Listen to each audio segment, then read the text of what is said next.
Banderang Kapos, here's the story of Rain or Shine, semifinals curse, and the road to redemption. Matagal nang isa ang Rain or Shine Elasto Painters sa pinaka-consistent na team sa PBA. Madalas silang umaabot sa playoffs pero laging kinukulang bago nila makuha ang ultimate prize. Sila ang naging epitome ng Banderang Kapos, malakas ang simula pero hindi makatawid sa finish line. Ang tanong ngayon, the question is, will they finally break the course in the upcoming All-Filipino Cup? Isang familiar na heartbreak. Pero simula nang huli nilang nakuha ang PBA Championship, halos taon-taon nang umaabot ang Rain or Shine sa semifinals pero hindi sila makausad sa finals. Mapa-game 7, heartbreak man o pagiging outplayed ng mas dominanteng kalaban, paulit-ulit na lang ang sakit para sa kanilang fans.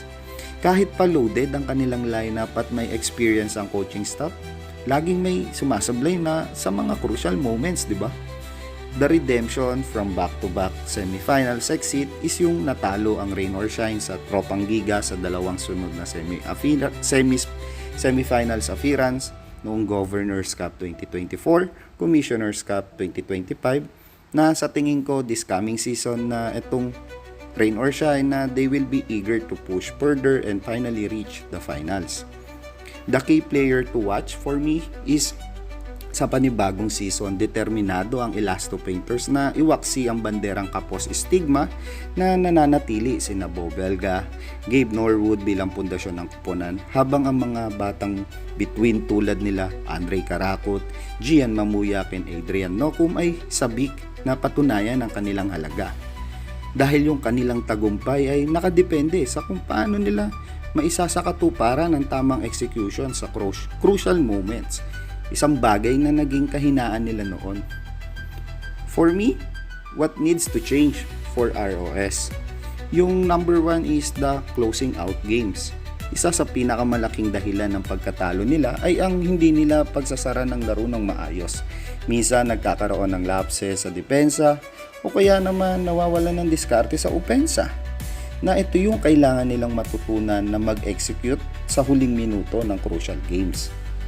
Number 2 is yung magkaroon ng go-to guy clutch player na habang ang team-oriented approach ng Rain or Shine ay efektibo, madalas silang mahirapan kapag dikit ang laban dahil wala silang consistent closer like Holly, Jeff Chan, na nakita natin noon kung ano yung angas ng Rain or Shine na kailangan nila ng isang manlalarong kayang dali ng team sa crunch time na katulad ng ginagawa ng ibang powerhouse squads.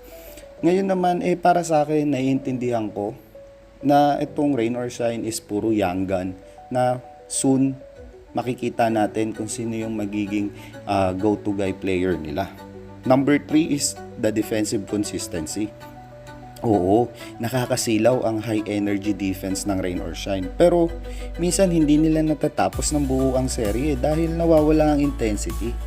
Yung alam niyo yon na mas structured at disiplinadong depensa yung posibleng maging susi para makatawid sila sa finals appearance. And then the last one is yung the road to redemption. Habang papalapit ang All-Filipino Cup, may isa na namang pagkakataon pong Rain or Shine Elasto Painters na lampasan ng semifinals barrier.